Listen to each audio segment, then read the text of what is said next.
So Boris Johnson, and here's the thing, says herd immunity essentially isn't the solution. Is he right? 0344 499 1000. I make no apology, by the way. A phrase I seem to be using quite a lot at the moment for returning to this. But this is not my fault. This is actually Boris Johnson's fault because he started it. When all this, of course, began in March time, nobody quite knew where the journey would end. We still really don't know where it will end, but we know we're in a very different place now to where we were at the beginning. Now, although there were rumblings of this phrase herd immunity back then, it hadn't really developed legs, as they say. It wasn't widely discussed. I can remember Boris Johnson appearing on This Morning explaining to Phil and Holly that there was a theory out there that a population, how do you deal with coronavirus? The theory that the population, I think the phrase he used was, can take it on the chin and let the virus sort of travel through the population. But he just sort of loosely talked about it being a theory. But that was about it. As we sit here today, there are huge discussions and debates about how we deal with this, the direct and the indirect damage that lockdowns do, the suggestions that the damage from lockdowns is far greater than the damage to the virus itself. Does anybody disagree with that point now? You'll be familiar, of course, with all of these arguments. These aren't just debates that take place down the pub, a kind of virus version of the Brexit debate. These are debates that are happening in the world of science, particularly epidemiology, and having discussions on this widely. We've heard almighty rows from the very highest echelons of the scientific world. They've happened live on this very programme. We're aware of the Barrington Declaration, which is simultaneously supported and derided by the world of science. I'm told the derision lobby is probably 90%, 10% of those who signed it. Who knows? Every time I post the question about COVID on social media, there's a huge response telling me the government have got this horribly wrong.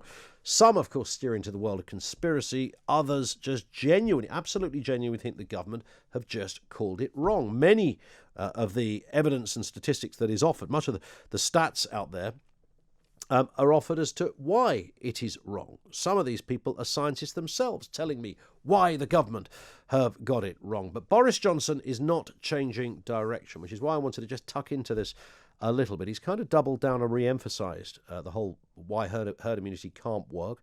And of course, this happened with it was the latest instalments of the Three Amigos in Downing Street. Boris Johnson, Sir Patrick Vallance and Rishi Sunak. Well, yeah, no Chris Whitty, of course. He was replaced by Rishi, which kind of felt all wrong. I was expecting Whitty, I got Rishi. It was a bit like when they replaced Mark Fowler on EastEnders for a new actor. Didn't seem right for a little while. Nonetheless, Mr. Johnson, of course, began right out the traps from the beginning. He began by explaining why the new restrictions had been brought in. And here's what he said on that issue, essentially, of herd immunity. I know that there are some people who say this economic objective is so important that we should stop all measures to control the virus and stop restrictions of any kind on our social lives and on the way we run our businesses.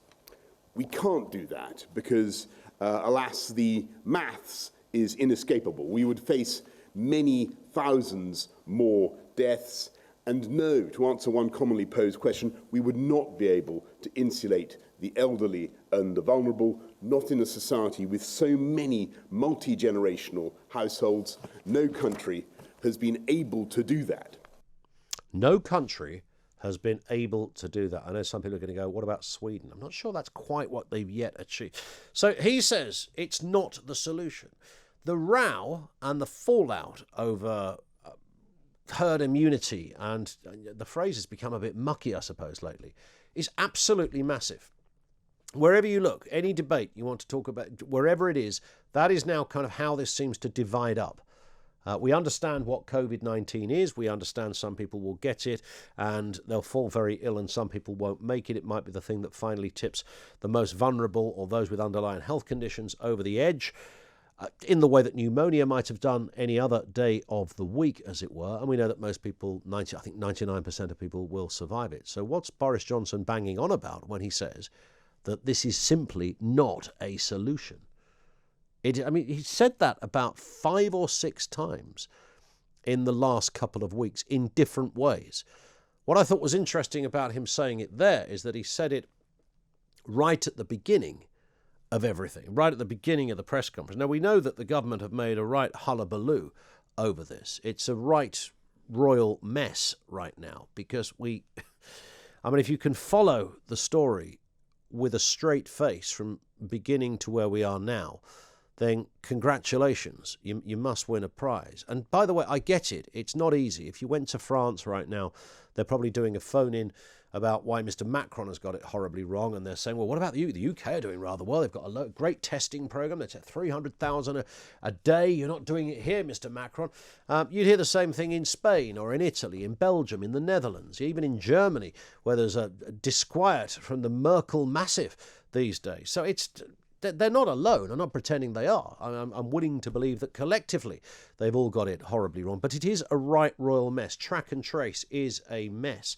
The care home fiasco still hasn't been fully addressed. I couldn't fully tell you tiers 1, 2 and 3. If I move into Scotland, 1, 2, 3, 4 and 5, it seems to be all over the place. You know, Scotland and England are hardly completely different places. Come on, let's just grow up. Yeah, we've got two completely different systems to deal with a killer virus, for goodness sake. But it's that point of herd. Why did he come straight out the hatches with a point on that? That whole point about you can't just insulate people. It doesn't work. He said there are too many people living in multi-generational households. He says no country has been able to do it. Why has Boris Johnson got that horribly wrong? 0344 499 1000. I just got this text from Giles who says, to be fair, you sound like a Conservative mouthpiece. You are constantly defending them. Shameful. You're always muddying the waters on any criticism of Boris's cabinet. I assume you've not just listened to the last 10 minutes, imbecile. That's just extraordinary. I think you might be listening to the wrong programme, sir. Nonetheless, that is clearly the line. And that line, I should say, is backed up by most of the world of science. You've got the Barrington Declaration. That's really interesting because of the chief signatories of it. And these are not mad conspiracy theorists who've come out of the David Icke fan base. They are some of the world's leading epidemiologists and scientists who've signed this. I'm thinking of Professor Gupta, obviously.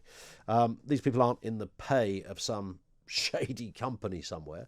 This is their genuine held scientific belief. I'm told that the Barrington scientists fall into very much a minority of the world of science. And certainly when we interviewed Dr. Dipty, wasn't it, who was the absolutely incandescent, and when she came on the radio to talk about the Barrington Declaration, she absolutely lost her sugar. She was a very, very unhappy epidemiologist. I don't know how happy epidemiologists get, by the way, on a good day, but she was not happy. She was not happy with the Barrington Declaration. She was not happy that I was even discussing it on the radio. Shame on the media, she said. This is just pseudoscience, no evidence. It hasn't been peer-reviewed. She was absolutely incandescent about it. I wonder whether she'll ever come on and talk to us again. But there she was. That, she said, her position was the world of science's position.